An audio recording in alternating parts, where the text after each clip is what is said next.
Para sahabat Vincentian yang terkasih dimanapun Anda berada, hari ini tanggal 11 April 2023 kita berada dalam masa Oktav Paskah. Kita semua berada dalam kegembiraan Paskah, kebangkitan Tuhan, keselamatan kita. Injil hari ini diambil dari Injil Yohanes bab 20 ayat 11 sampai dengan 18. Berkisah tentang pengalaman Maria Magdalena yang mengalami sendiri Tuhan yang bangkit dari kematiannya. Pengalaman makam kosong, tetapi sekaligus pengalaman perjumpaan dengan Tuhan. Saudara-saudari, para sahabat Vincentian yang terkasih, kita semua sudah maklum bahwa ketika orang mengalami situasi batin sedih, kehilangan, ditinggal mati oleh orang yang dikasihinya, maka orang itu sungguh-sungguh dipengaruhi oleh situasi batin yang keruh, situasi batin yang gelisah, yang mudah sensitif dan panik, cemas dan sebagainya. Dan itulah yang dialami oleh Maria Magdalena. Dia melihat makam kosong, apa yang ada di benaknya? Yang dia pikirkan, Tuhan dicuri orang. Jenazahnya diambil orang. Sungguh suasana batin seorang yang sangat mengasihi Tuhan tetapi sungguh kehilangan.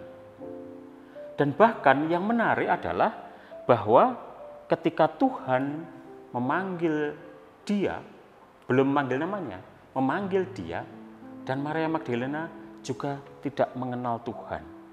Ketika Tuhan bertanya, "Ibu, mengapa engkau menangis? Siapakah yang engkau cari?" Maria Magdalena masih mengira bahwa Yesus itu bukan dia.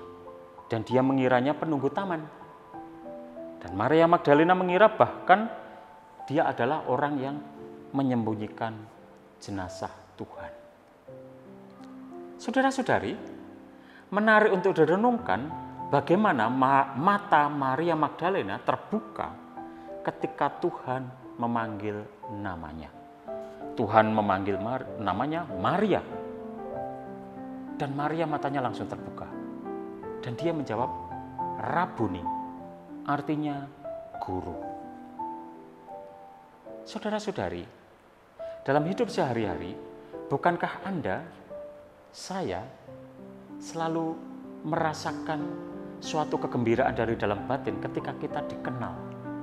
Ketika kita dipanggil dengan nama kita dan dikenal, bukankah kita merasa mendapatkan sapaan, mendapatkan hormat dan perhatian? Nama adalah penanda eksistensi. Nama adalah gambaran jati diri kita. Maka ketika kita disebut dengan nama, maka kita dipanggil secara personal. Dan itulah yang dialami oleh Maria Magdalena ketika namanya dipanggil oleh Tuhan.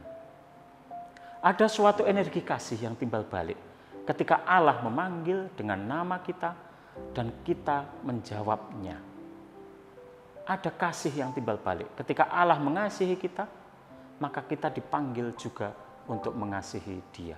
Ketika Allah memanggil kita dengan nama kita masing-masing, kita juga diundang untuk terbuka melihat kehadirannya. Bukankah ini, saudara-saudari, hakikat dari iman, yaitu relasi kasih yang saling mengenal antara manusia dengan Allah?